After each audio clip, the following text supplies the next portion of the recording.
सभी को जय सिया राम। और रामचरितमानस में लंका कांड दोहा संख्या 10 के आगे की चौपाई है। यहाँ सुबेल सैल रघुबीरा, उतरे सेन सहित अति भीरा। इसके पहले एक बार कल का दोहा हम लोग फिर से पढ़ लेते हैं कि सुना सिर सत सरिस सो संतत करई बिलास, परम प्रबल रिपुसीस पर तद्यपि सोच न त्रास। तो उसके दरवाजे पर उसका जो शत्रु आ पहुंचा है, जो प्रबल शत्रु है, फिर भी उसको ना कोई सोच है, न चिंता, न भय, न त्रास। और यहाँ पर हम लोग अब राम का जो देखेंगे, उनका भी वैसा ही व्यवहार है। पर उस व्यवहार में, एक जैसे व्यवहार में क्या भेद है, एक समान होते हुए भी क्या भेद है, इसी को समझने की आवश्यकता है। कल रामायण शब्द के बारे में सोच रहे थे, तो हमने देखा, उसको लिखा कि रामायण, तो उसमें राम भी है तो रावण का ण भी है। अगर हम रामायण की बात करते हैं तो रोज एक नई चीज से समझ में आती है कि अगर रावण का एक अंश ना हो उसमें, तो रामायण कैसे, उसकी कल्पना नहीं करी जा सकती है। तो इसको भी और समझने की आवश्यकता है कि य का मतलब संस्कृत में होता है जो। तो जैसे हम लोग तुलसीदास जी के चौपाई और दोहे से एक एक शब्द का अब समझ में आता है, कुछ प्रयास करते हैं कि ये यहाँ लिखा है तो क्यों लिखा है। क्योंकि तुलसीदास जी ने स्वयं बताया है शुरू में कि इसका नाम रामचरितमानस क्यों रखा है। तो जब तुलसीदास जी ये बता रहे हैं, जिन्होंने वाल्मीकि रामायण को और अध्यात्म रामायण को अपना आधार बनाया है, तो उन्होंने ये स्पष्ट कर दिया कि उन्होंने ये नाम क्यों रखा। हम लोग भी कोई पुस्तक लिखते हैं, छपवाते हैं, उसका एक शीर्षक रखते हैं, तो हम भी इस बात को अपने मन में सोचे रहते हैं ना कि कभी हमारा इंटरव्यू होगा तो हमसे लोग पूछेंगे कि इसका आपने ये नाम क्यों रखा। तो उसके लिए हमारे मन में एक तर्क होता है, एक कारण होता है, सब कुछ रखते हैं अपने मन में, और होता भी ऐसे, हम कुछ सोच के रखते हैं, यूं ही तो नहीं रख देते हैं कोई शीर्षक पुस्तक का। तो रामचरितमानस का जैसे तुलसीदास जी ने बताया है, यूं तो रामायण का अर्थ होता है राम का मार्ग, राम का रास्ता, अयण जिस मार्ग पे चला जाता है, राम का मार्ग। पर वो राम का मार्ग रावण की ओर है। दशरथ अयोध्या से, दशरथ का जो राज्य है वहां अयोध्या से रावण की लंका तक, तो शायद सबके भीतर जो थोड़े थोड़े रावण हैं, उनकी ओर ही हम लोग अपने राम को चला के अपने आप को वहां तक पहुंचाएं, शायद ये कारण हो सकता है। तो हम लोग अब आगे पढ़ते हैं कि रावण तो बिना चिंता, बिना सोच के अपना मनोरंजन कर रहा है, रूटीन मनोरंजन जो वो करता था कि दरबार से आया, फिर थोड़ी देर मनोरंजन करेगा, फिर अपने भवन जाएगा। तो वो ये दिखा भी रहा है, कर तो रहा ही है, दिखा भी रहा है अपने पूरे राज्य को, अपनी सभा को, अपने मंत्रियों को, सेनापतियों को, प्रजा को, मुझे किसी प्रकार का चिंता विंता नहीं है, कोई डरे नहीं, भयभीत ना हो। तो यहाँ सुबेल सैल रघुवीरा, उतरे सेन सहित अति भीरा। इधर सुबेल पर्वत पर रामचंद्र जी अपनी सेना सहित उतर पड़े हैं और भारी भीड़ सुबेल पर्वत पर दिखाई पड़ रही है। शिखर एक उतंग अति देखी, परम रम्य सम शुभ्र विसेखी। अब वो उस सुबेल पर्वत पर उतरने के पश्चात एक ऐसी चोटी देखी जाती है जो सबसे अधिक ऊंचाई पर है और बड़ी सुंदर है। उसके साथ साथ वहां की जो जमीन है, भूमि है, वो समतल है और शुभ्र वर्ण की है। मतलब वो चिकनी है, सफेद है, समतल है कि वहां पर बैठा जा सकते हैं, कुछ लोग बैठ सकते हैं।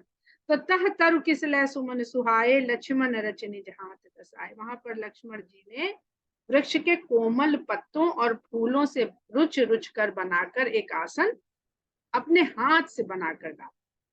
अब कल्पना करिए कि सुबेल पर्वत है, उसमें एक शुभ्र वर्ण की कोई ऐसी जगह है, चट्टान है, जिस पर लक्ष्मण जी फूलों और पत्तियों से बना हुआ, कोमल पत्तियों से बना हुआ आसन बिछा रहे।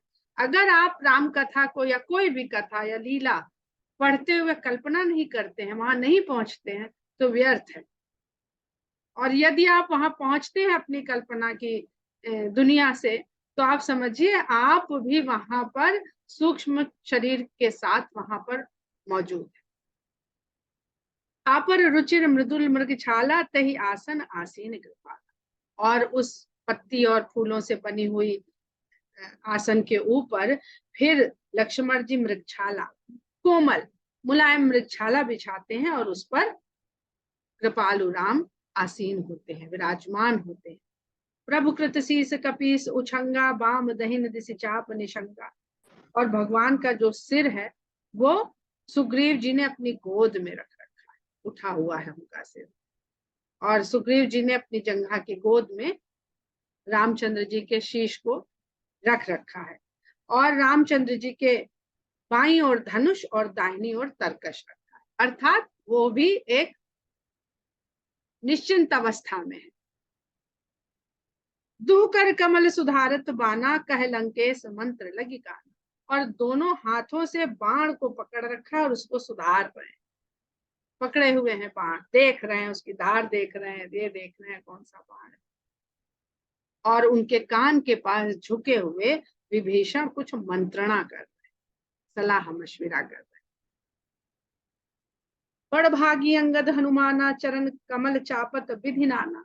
और बड़े ही भाग्यशाली हैं अंगद और हनुमान जो भगवान राम के चरण दबा रहे हैं। प्रभु पाछे लक्ष्मण वीरासन कट निशंग कर बान सरासन। भगवान राम के पीछे की ओर लक्ष्मण अपना धनुष बाण कमर में कसे हुए, रामचंद्र जी के धनुष बाण धरे हुए, पर लक्ष्मण जी कट निशंग कर बान सरासन, कमर में तरकश बांधे हुए और हाथ में धनुष लिए हुए वीरासन में विराजमान है रामचंद्र जी के पीछे। तो सदा भगवान के पीछे छत्र के रूप में जिस प्रकार शेष सदा विराजमान रहता है, उसी प्रकार लक्ष्मण की अवस्था वही है।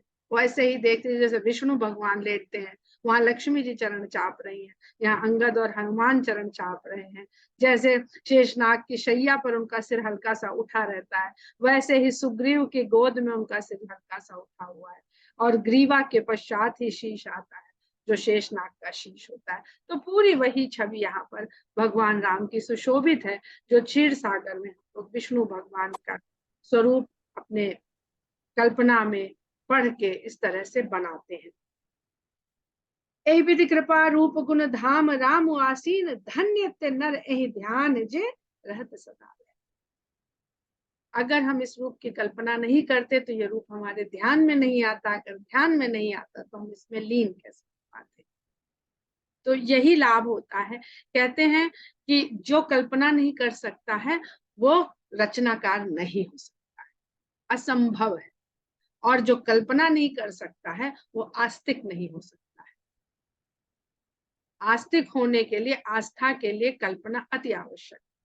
कल्पना के द्वारा ही आस्था पैदा होती है और वो विश्वास को पा करके मजबूत होती है। तो कहते हैं कि इस प्रकार का जो भगवान का कृपालु रूप है और गुणों के धाम राम जिस रूप में इस समय आसीन है, वे नर धन्य हैं जो उनके इस रूप को सदा अपने ध्यान में लाए रहते हैं।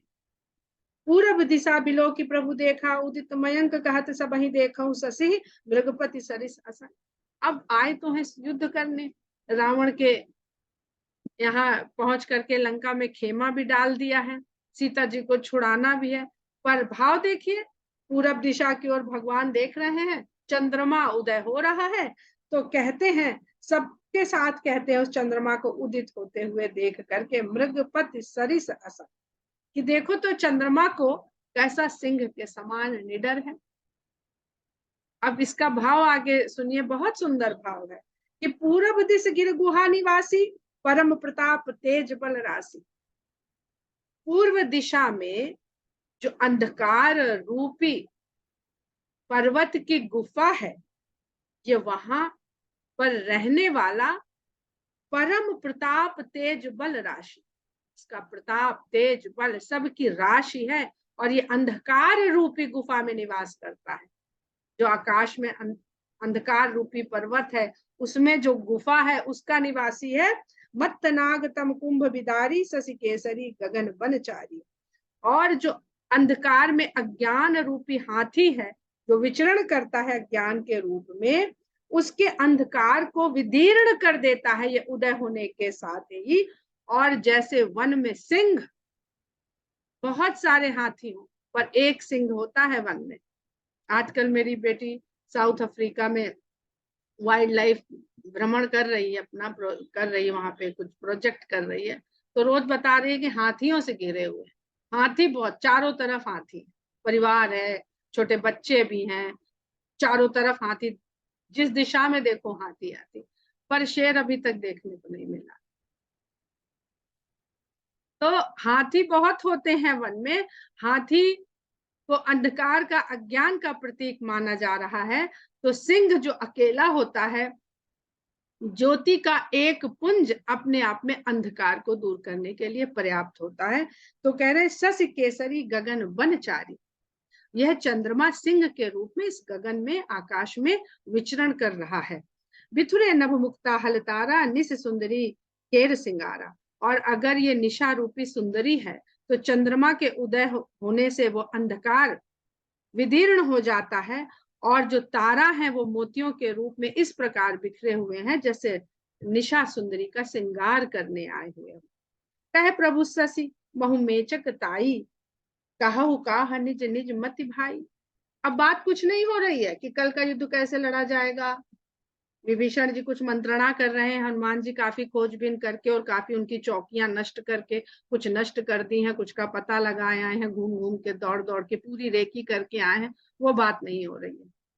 बात हो रही है कि भगवान कहते हैं कि चंद्रमा में जो कालिमा दिख रही है, जो एक दाग धब्बा जिसे कलंक कहते हैं, इसको अपनी अपनी मति अनुसार कहिए कि ये क्या है।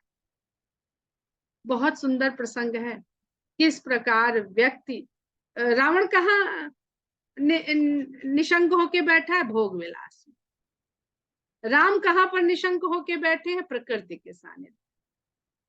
तो कहते हैं कह सुग्रीव सुनहु रघुराई, शशि महु प्रकट भूमि के झाई, मारे राहु शशि कह कोई, उर महापरी श्यामता सो। तो सुग्रीव जी कहते हैं कि हे राम सुनिए, मुझे ऐसा लगता है कि चंद्रमा में धरती की जो छाया पड़ती है, वही छाया झाई के रूप में चंद्रमा में प्रकट होती है। और ऐसा सुनते हैं कि कभी राहु ने चंद्रमा पर आघात किया था, तो उसके हृदय में आघात की चोट का ये श्यामल काला निशान है, जो आज भी चंद्रमा के मध्य में दिखता है।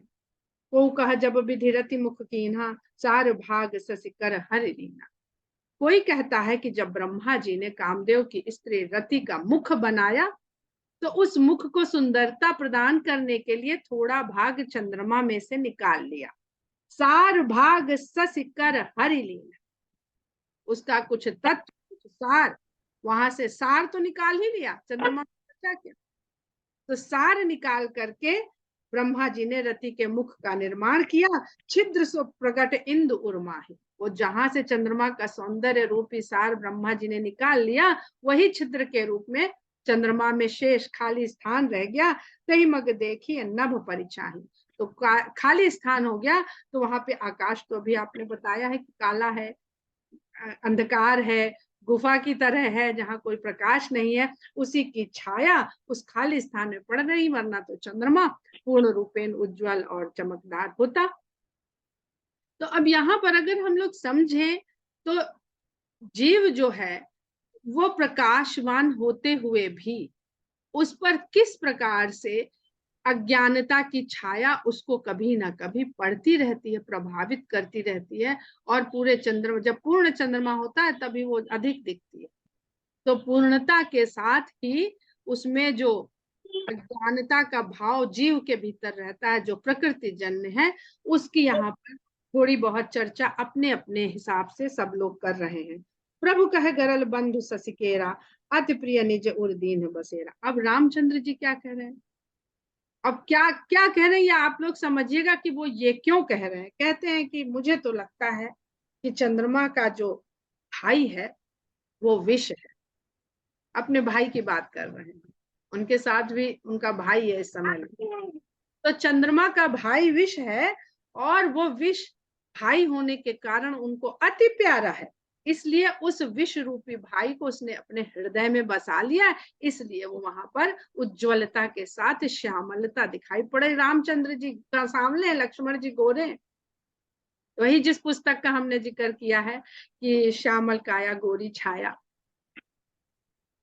तो गोरी छाया है ये लक्ष्मण जी की, जो श्याम श्याम वर्ण के रूप में चंद्रमा के भीतर विद्यमान है। इस प्रकार किस प्रकार अपने भाई का वो प्रेम भी दिखा रहे हैं, और विष के समान गुस्सैल हैं, सोचते नहीं हैं जल्दी।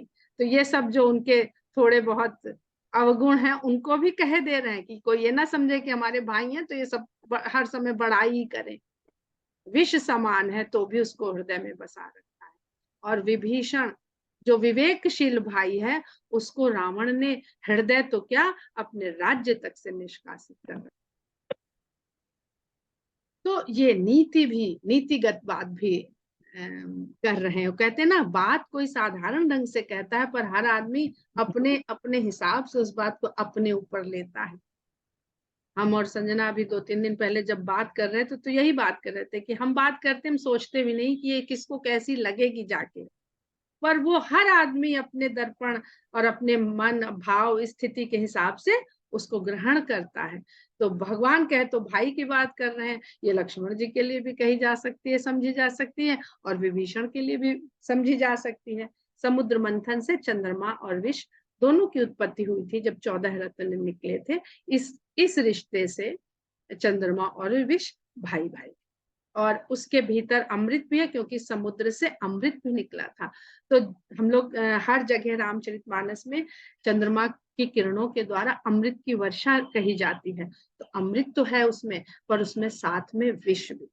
अब उस विष का प्रभाव क्या है, वो रामचंद्र जी बताने जा रहे हैं, क्योंकि अपनी प्रिय पत्नी सीता के विरह में व्याकुल भी है। तो कहते हैं कि विष संजुत कर निकर पसारी, जारत बिरहवंत नर नारी। तो चंद्रमा की जो अमृत के समान किरणें हैं, जो सबको शीतलता प्रदान करती हैं, उसमें इस विष की भी मिलावट है थोड़ी सी, क्योंकि हृदय में तो विष रूपी भाई को बसा रखा है। तो ये विष मिली हुई किरणें जब नीचे धरती पर गिरती हैं, तो विरही नर नारियों को जला। इतनी सुंदर उपमा, इतना सुंदर उसका वर्णन कौन कवि कर सकता है। कहे हनुमंत सुनो प्रभु शशि तुम्हार प्रिय दास, तब मूरत विधु बसत सोई श्यामता। अब हनुमान जी सोचते हैं, इन्होंने तो भाई की बात भी कर दी और अपनी प्रिया की बात भी कर दी, अब दास लोग कहाँ जाए। वो तो दास है, भक्त दास भाव में रहता है। तो कहते हैं हनुमान जी कि हे प्रभु सुनिए, कुछ हम नहीं जानते, सब जो आप लोग कह रहे हैं, मेरे तो विचार से चंद्रमा आपका प्रिय दास है, और तब मूर्त विधु उर बसत सोई श्यामता भास, और आप हैं सांवले, तो आपकी वह मूर्ति उसने अपने हृदय में बसा रखी, वही श्यामल छाया उस चंद्रमा में दिखाई पड़। बहुत सुंदर प्रसंग है। कहते ना, प्रभु मूर्ति देखी तिन कैसी, जाकी रही भावना जैसी। तो इस प्रकृति में भी एक चंद्रमा और उसकी छाया को देखे सब अपने अपने हिसाब से देख रहे हैं। पवन तनय के वचन सुन बिहसे राम सुजान, दक्षिण दिशि अवलोकी प्रभु बोले कृपा निधान। अब प्रकृति से जब आप कनेक्ट हो जाते हैं, जब हम लोग ध्यान में बैठाए जाते हैं, एक प्रैक्टिस है झूठ मूठ की, ध्यान में कोई बैठा नहीं सकता, कोई करा नहीं सकता, कोई सिखा नहीं सकता। ये एक अवस्था होती है जो स्वयं प्राप्त होती है। फिर भी तो कहा जाता है कि आपके आसपास की जितनी भी प्राकृतिक प्रकृति, उसको महसूस करिए। आंख बंद कर लीजिए, कान से सुनिए, आंख देख के बंद कर लीजिए। तो सबसे पहले हम जिस चीज को देख के बंद करते हैं, वही चीज हमारे जो काला पटल होता है वही उभरती है वहां पर सबसे पहले।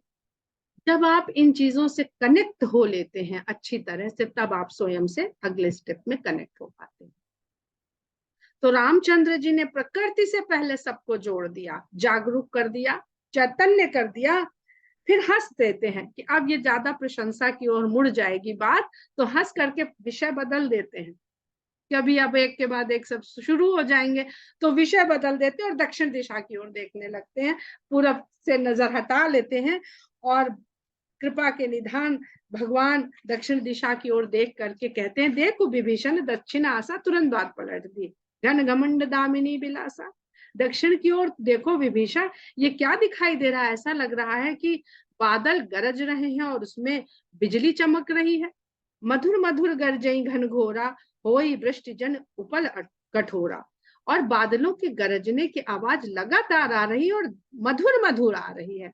तो ऐसा लगता है क्या कहीं ओले गिर रहे हैं, क्योंकि एक कंटिन्यूअस एक साउंड आ रही है साथ में। कहा तो विभीषण सुनहु कृपाला, होई न तड़ित न बारिद माला, लंका शिखर ऊपर आगारा, तह दस कंधर देख अखारा। तो विभीषण कहता है कि हे कृपा के स्वरूप, ना तो ये बादल है, न बादलों की गड़गड़ाहट है, और ना ये बिजली की चमक है। लंका के चोटी पर एक ये बहुत सुंदर भवन है, जिस पर रावण 10 कंधर अपना अखाड़ा देख रहा है, मनोरंजन स्थल, स्टेडियम बना रखा है उसमें, जहां भांति भांति के मनोरंजन के कार्यक्रम होते, उसका पर्सनल ऑडिटोरियम है वो। छत्र मेघ डंबर सिरधारी, सोई जनु जलद घटाधिकारी। उसके शीश पर जो छत्र लगा हुआ है, वही आपको बादलों के झुंड के समान दिखाई दे रहा है। सोई जनु जलद घटाधिकारी, वही आपको घने जल से भरे हुए बादल की तरह प्रतीत हो रहा है। और मंदोदरी श्रवण ताटंका, सोई प्रभु जनु दामिनी दमनका। और उसके साथ में विराजमान है मंदोदरी, उन्होंने कर्णफूल पहने हुए हैं, तो उस कर्णफूल में जो जवाहरात जड़े हुए हैं, वो चमक दमक लपक दिखा रहे हैं, जो आपको बिजली के समान प्रतीत हो रही है। बाजही ताल मृदंग अनूपा, सोई रव मधुर सुनो सुर भूपा। और ये ताल मृदंगों के अद्भुत लयकारी हो रही है वहां पर, वही मधुर मधुर सुर आपको समझ में आ रहे हैं, जिसको आप कह रहे हैं कि धीरे धीरे बादल गरज रहे हैं। हे देवताओं के राजा, सुर भूपा कह के विभीषण जी उनको संबोधित कर रहे हैं। कहाँ रावण कहाँ बैठा हुआ है, और वो बेचारे पत्थर पे लेटे हुए हैं सुग्रीव की गोद में, तो उनको कह रहा है सुर भूपा। प्रभु मुस्कान समुझी अभिमाना, चाप चढ़ाई बाण संधान। तो भगवान मुस्कुराते हैं कि इस प्रकार की अपने जीवन शैली को दिखा करके वो यह प्रदर्शित कर रहा है कि मुझे किसी प्रकार की कोई चिंता फिक्र नहीं है। तुम आ गए हो हमारे द्वार पर सेना लेकर के, मेरे मन में कोई भय नहीं है। तो इस अभिमान को समझकर भगवान मुस्कुराते हैं और चाप चढ़ाई बाण संधान, धनुष पर बाण का संधान कर देते हैं। छत्र मुकुट ताटक ताटंक तब हते एक ही बाण, सबके देखत मही परे मरम न को। कहते हैं कि रामचंद्र जी ने इस समय जो बाण का संधान किया था, वो अर्धचंद्राकार बाण था। तो अर्धचंद्राकार जो बाण होता है, अर्धचंद्राकार, वो सीधा जाता है और फिर ऐसे मार्ग लेके वो जहां से छोड़ा जाता है वहां वापिस आ जाता है। एक बहुत पहले एक वीडियो आया था, जिसमें कोई विदेशी लड़का था, जो धनुर्विद्या जो आजकल के धनुषों से चलती है, उसका वीडियो था। इतने सुंदर सुंदर उसने संधान किए थे, और ये सारे संधान मैथमेटिक्स का जो ज्योमेट्री होती है उसके सिद्धांतों पर आधारित थे, और हर सिद्धांत उसके संधान के बाद उस वीडियो में लिख करके आ रहा था। और वो कहाँ टकराएगा, फिर कहाँ से वो कितने कोणों में बट जाएगा और किधर जाएगा, ये सब निश्चित होता है। ये वैज्ञानिक नियम होता है रेखा गणित का। थोड़ा बहुत हम लोग उसके विषय में जानते हैं, तो हम इसलिए बताते हैं कि यह इतनी उच्च कोटि, इतनी उत्तम श्रेणी की यह विद्या थी, जिसमें राम माहिर थे। तो इसको ये ना समझा जाए कि ये सब यूं ही लिख दिया गया है, इसको ये भी ना समझा जाए कि वो भगवान थे इसलिए ऐसा कर रहे थे। वो इतने निपुण थे, क्योंकि रावण ने नर के हाथों वध मांगा था, भगवान के हाथों तो वध उसका हो ही नहीं सकता था।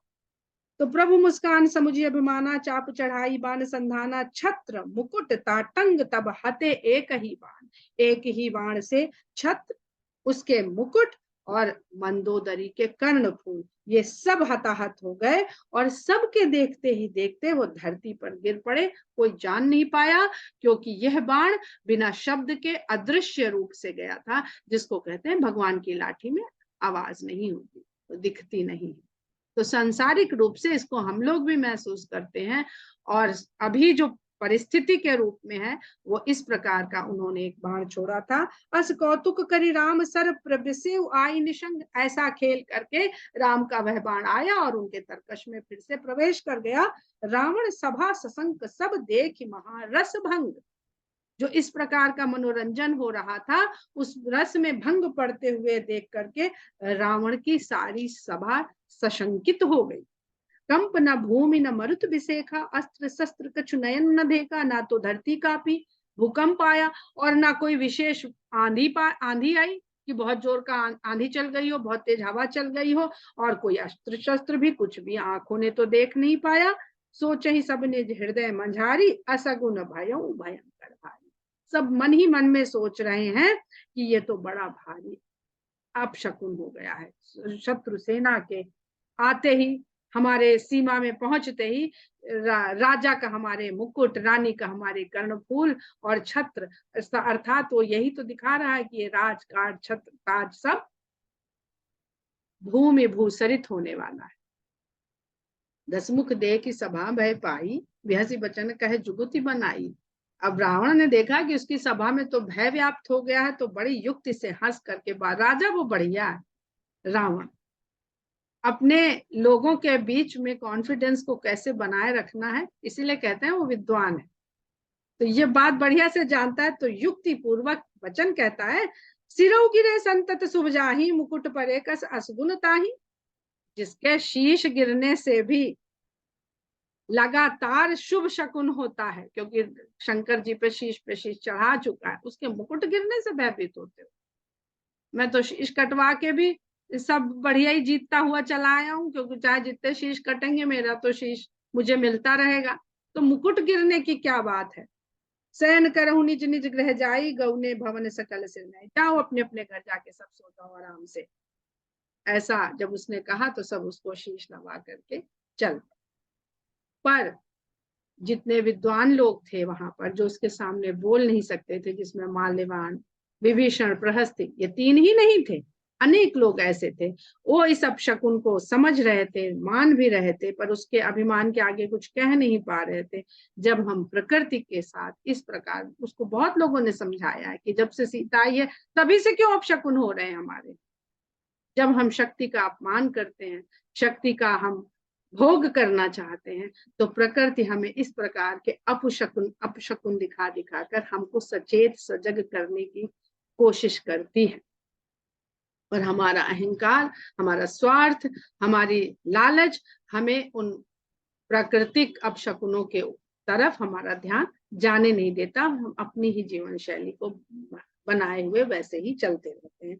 सजल नयन कह जुग कर जोरी, सुनहु प्राणपति नहीं। शयन करहु निज निज गृह जाई, गौने भवन सकल सिर नाई। मंदोदरी सोच उर बसेउ, जबते श्रवण पूर्व मही खसे। पर मंदोदरी के हृदय में बड़ा सोच बस गया, जब से उसके कानों के कुंडल धरती पर खुल के गिर पड़े।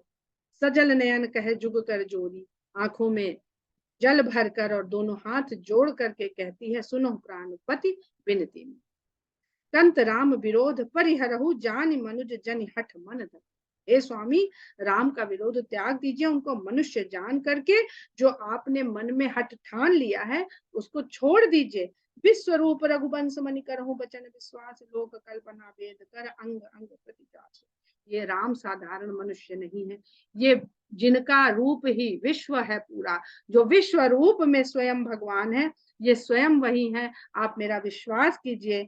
और जिनके अंग अंग में वेद कल्पना करते हैं कि असंख्य लोक बसते हैं, ये वही भगवान है। पद पाताल शीस अजधामा, अपर लोक अंग अंग विश्रामा। जिनके पैरों में पाताल लोक, सिर पर ब्रह्मा जी का लोक, और बाकी बीच के लोग बीच के अंगों में विश्राम करते हैं। भ्रकुटि विलास भयंकर काला, भयंकर काल जिनकी भ्रकुटि विलास है। नयन दिवाकर कच घनमाला, जिनके नेत्र सूर्य और कच घनमाला, और जिनके बालों का समूह ही बादलों का समूह है। पूरे जो विराट स्वरूप की दर्शन होते हैं उसका यहाँ पर पूरा वर्णन हो रहा है शब्दों में। जा सुघ्रान अश्विनी कुमारा, जिसकी नासिका अश्विनी कुमार है। निस्य रुदिवस निमेश अपारा, रात और दिन जिसके पलकों के झपकने की क्रिया है। श्रवण दिशा 10 वेद बखानी, वेद ऐसा बखान करते हैं कि 10 दिशाएं ही उसके कान हैं। मारुत श्वास, वायु पवन उसकी श्वास है। निगम निज वाणी, और उसकी ही वाणी वेद है। निगम निर्गमन, आगम निगम कहते हैं ना वेद को, तो वो निगम कहाँ से हुआ है, उसका निर्गमन कहाँ से हुआ है, भगवान से। और आगम हमारे लिए है, हम उसको उस निर्गमित हुए ज्ञान को हम अपने पास उसको आने दें, इसलिए वेद को आगम निगम भी कहते हैं। अधर लोभ जम दसन कराला, जिनके ओष्ठ ही लोभ हैं और जिनके दांत यम के भयानक दांत है, भयानक यम है। माया हासु बाहु दिक्पाला, माया जिनकी हंसी है और दिक्पाल जिनकी भुजाएं हैं, दिशाओं के पालक जिनकी भुजाएं हैं, उन्हीं भुजाओं से भगवान सबकी रक्षा का कार्य करते हैं। आनन अनल, जिनका मुख अग्नि है, अम्बुपति जीहा, और जिह्वा वरुण है। उत्पत्ति पालन प्रलय समीहा, और सृष्टि की उत्पत्ति करना, पालन करना और उसको प्रलय के बाद विलय कर देना, ये सब उनकी छोटी मोटी चेष्टाएं हैं, क्रियाएं हैं। रोम राज अष्टादश भारा अस्थि, शैल सरितानस जारा। 18 प्रकार की असंख्य वनस्पतियां जो धरती पर विराजमान है, वही उनकी रोम राशि है। और हड्डियां उनके इस धरती पर पर्वत हैं, और जो उनकी नसों में द्रव बहता है वह सब नदियां हैं। उदर उदर अधगो जातना, अब हम लोग यदि अपने शरीर की कल्पना करें तो हम पूरे विश्व की कल्पना अपने शरीर में कर सकते हैं। ये वेद शरीर विज्ञान के बारे में हमें बता रहा है। उदर उदर अधगो जातना, उनका उदर समुद्र है, और उदर के नीचे के जो अंग है वो नरक रूपी लोक है, जहां पर यातना है। क्योंकि जो कुछ भी, अगर आप भागवत पुराण पढ़ें तो इस संसार में, या शिव पुराण पढ़ें, इस संसार में जो अच्छा है जो बुरा है वो सब ईश्वर के भीतर व्याप्त है। जो ईश्वर के भीतर व्याप्त नहीं है उसकी अस्तित्व संभव ही नहीं, संभव ही नहीं है। इसीलिए अगर विष्णु भगवान सुंदर रूप लेके रहते हैं तो शंकर भगवान विकराल रूप में रहते हैं, कि जितनी विकरालता है, जितनी भयंकरता है, जो भयानकता है, वो भी उसके भीतर व्याप्त है। जग में प्रभु का बहु कल्पना, इस प्रकार ये भगवान ही हैं जिनकी इस जग के रूप में परिकल्पना की गई है। इसमें कोई भी आप असमंजस की स्थिति को प्राप्त मत होइए। अभी हमने कहा था कि कल्पना ही किसी कृति का कारण बन सकती है, और कल्पना ही भाव, भाव ही होता है ना। जो कोई, चाहे पेंटर हो, चाहे राइटर हो, चाहे पोएट हो, चाहे मूर्तिकार हो, चाहे आर्किटेक्ट, एक भाव उसके मन में आता है, उसको वो कल्पना करता है और फिर गढ़ देता है। तो ईश्वर भी एक भाव है, उस भाव को कल्पना करके गढ़ना, ये सब हम लोग अपने अपने क्षमता के अनुसार करते हैं। जैसी हमारी क्षमता वैसा हम अपना ईश्वर गढ़ते रहते हैं, क्योंकि वो तो सब कुछ है। हम जो चाहे उसको गढ़ ले, जो चाहे बना ले, और जैसे चाहे उससे अपना रिश्ता, जो रिश्ता चाहे जोड़ ले। तो वही तो, उसी को तो कहते हैं अनंत। जहां पे हो जाए कि नहीं ये तो बस यही है, तो फिर ये तो वो भी हमारी तरह एक सीमा हो गई। हाँ, हमारी सीमा से जरा बड़ी सीमा है उसकी, जैसे देवी देवताओं की मानी जाती। अहंकार शिव बुद्धि अज मन ससि चित्त महान, मनुज बास सचराचर रूप राम भगवान। शिव जिनका अहंकार है, बुद्धि ब्रह्मा है। सृजन करने के लिए बुद्धि की आवश्यकता है, विलय करने के लिए अहंकार, जो सब चीज को नष्ट कर दे, स्वयं ही बाद में बस रह जाए, वह अहंकार इनका शिव ही इनका अहंकार है। और ब्रह्मा बुद्धि है, और चंद्रमा मन है। अभी चंद्रमा की बात हो रही थी, इसको आप लोग जितना इसका चिंतन मंथन करेंगे तब आपको, आप लोगों को और अच्छे से समझ में आएंगी। और चित्त महान है, चित्त महान है, महान विष्णु को कहा गया है। क्योंकि जब हम साकार रूप में भगवान को कल्पना करते हैं, उसको गढ़ते हैं, तो विष्णु के ही अनेक रूप हमें मिलते हैं। गर्भोदक्षाई विष्णु, क्षीरोदक्षाई विष्णु, विष्णु गर्भोदक्षाई विष्णु, क्षीरोदक्षाई विष्णु, और अंत में महाविष्णु। तो ये वही महाविष्णु है, क्योंकि जो चित्त है, मन से ऊपर चित्त है। मन अशांत होता है चित्त होता है सत्य चित्त आनंद, तभी आनंद की प्राप्ति होती है। तो ये वही महान चित्त हैं।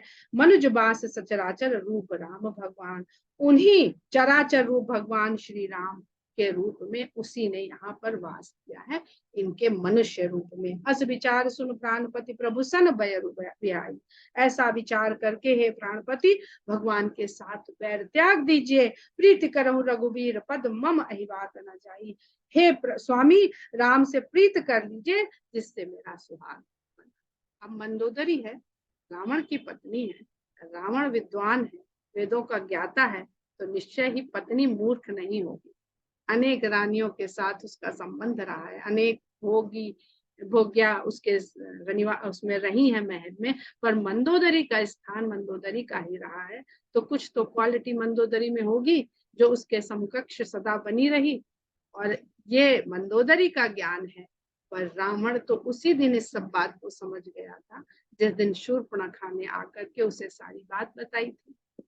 उसने किसी से बात नहीं करी है, स्वयं विचार किया है और ये जानने का प्रयास किया है कि यदि तो मनुष्य है तो मैं मार ही डालूंगा, कोई इसमें शंका नहीं है कि मेरे द्वारा मारा जाएगा। और यदि मनुष्य रूप में भगवान आ गए हैं तो अब दुनिया इधर की उधर हो जाए, मैं अपना मोक्ष करवा दूं। तो आपके मोक्ष के रास्ते में बाधा कौन बनती है? आपकी पत्नी बाधा बनती है। संसार में देखिए तो मनुष्य क्या ही कुछ कर जाए, अगर पत्नी की इच्छा पूर्ति में अपना भोग विलास, पत्नी की इच्छाएं, परिवार, बेटा बेटी, संसार, तो पत्नी उसको मोक्ष के मार्ग से, मुक्ति के मार्ग से खींचने का प्रयास कर रही है। किस बात पे? कि मेरा सुहाग बना। पर रावण इस बात का जिक्र नहीं कर सकता है क्योंकि वो इस बात को अच्छे से समझ गया है कि या तो ये मनुष्य है और या तो ये परमात्मा है। अब इसका फैसला तो मेरे निर्णय पर ही निर्भर करता है। अगर मैंने इन सब की बात मान ली तो ये जन्म तो मैं चूक जाऊंगा। मान के आया है कि किसी जन्म से चूकना नहीं, एक जन्म चूका तो पता नहीं कितने जन्मों का ये सिलसिला आगे चलेगा। हम लोग यहीं पर आज की कथा को विराम देते हैं। जय सिया राम। जय सिया राम।